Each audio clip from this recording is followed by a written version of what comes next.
Hello, hello. How we doing? Hope everyone's well.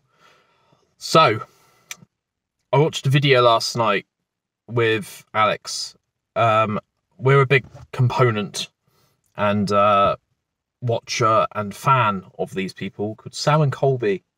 If you don't know who they are, you have literally been living under a rock for the last 5 years. They are probably the biggest paranormal investigation channel on YouTube. So, full disclosure, straight out the gate, I am pretty open to paranormal experiences and activities and things.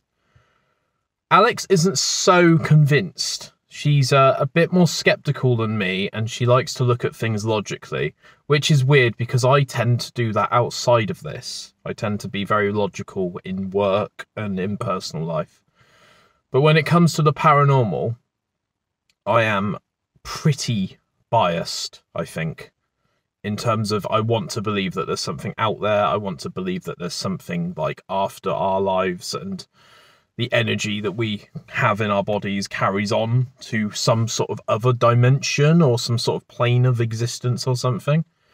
But last night, then they hyped this one up, Sam and Colby, they hyped this one up because they do something in October for a week called Hell Week, which is basically they release an episode every day. They release an episode for 7 days.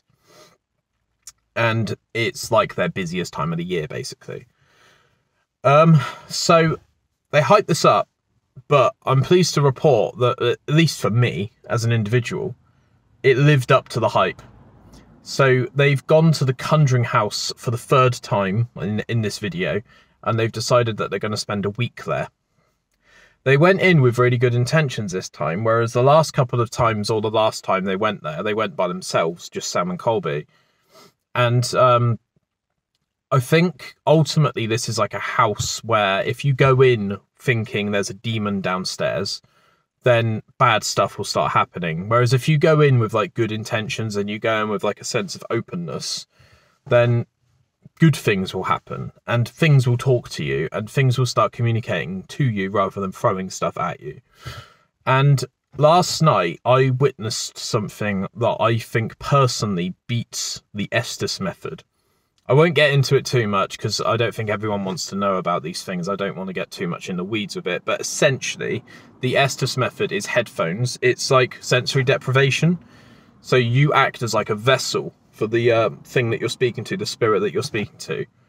And you can't necessarily hear the questions that are being asked by the person that's investigating. You kind of just say things. It's like automatic. So someone will say, "Did you die here?" And the spirit will say yes. And that will make Sam or Colby or whoever's under with the headphones on say yes or no, or, you know, it can literally say anything. It's like a sort of human spirit box. Last night, I witnessed something called the knocking method, which is actually fucking nuts.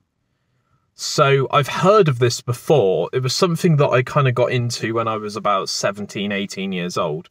And essentially, there was quite a lot of paranormal places in the UK, at least, which didn't have Ouija boards.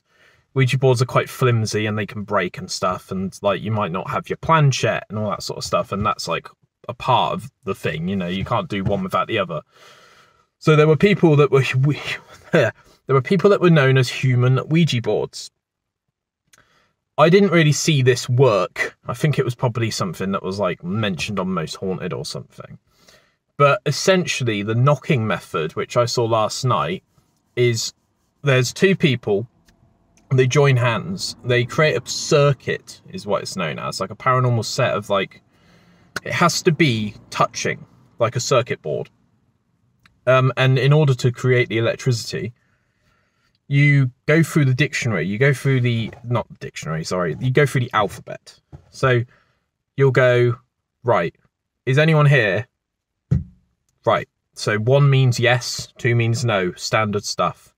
So, you know, you'll say, right, what's your name? A, B, C, D, E, F, G, H, I, J, K, L, M, all the way, and then the person will be called Amy. So, names are very strange. especially when they are not necessarily sort of names that we have nowadays. Like, names have changed a lot in my lifetime, at least, where, you know, you go to a school nowadays, you've got people like Theo, you've got Kalen, you've got Casper, you've got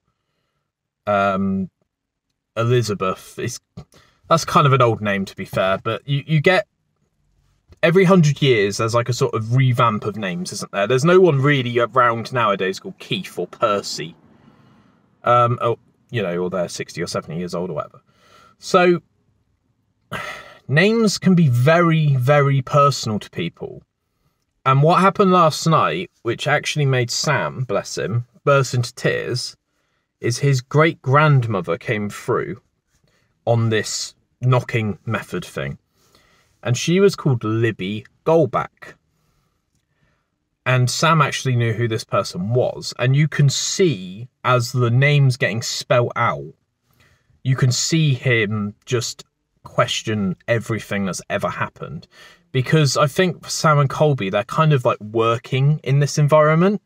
And they'll go to a house and they'll want to talk to the stuff in the house.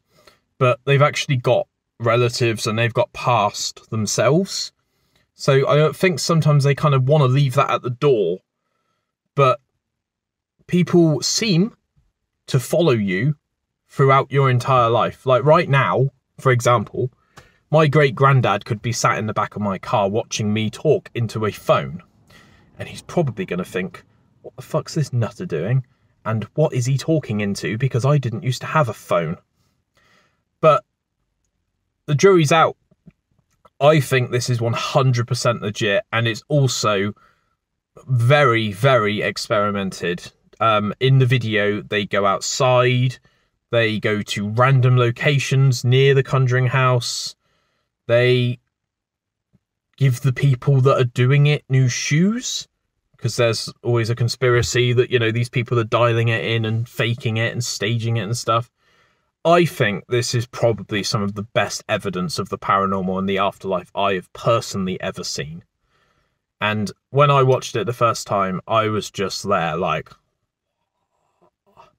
my jaw hit the floor. I started crying because Sam got a very visceral reaction to what was being put in front of him. Very specific name, Libby Goldback.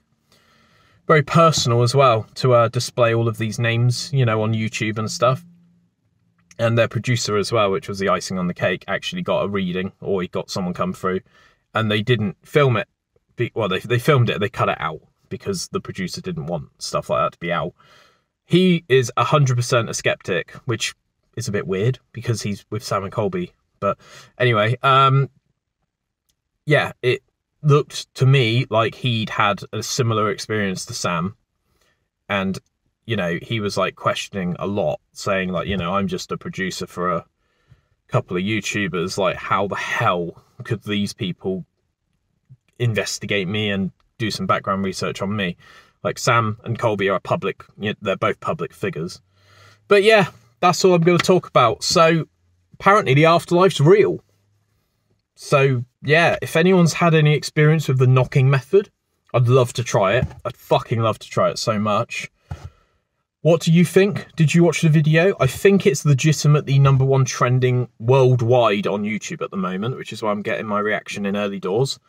So yeah, what do you think? Do you believe? Do you not believe? Are you not convinced? Are you open to it?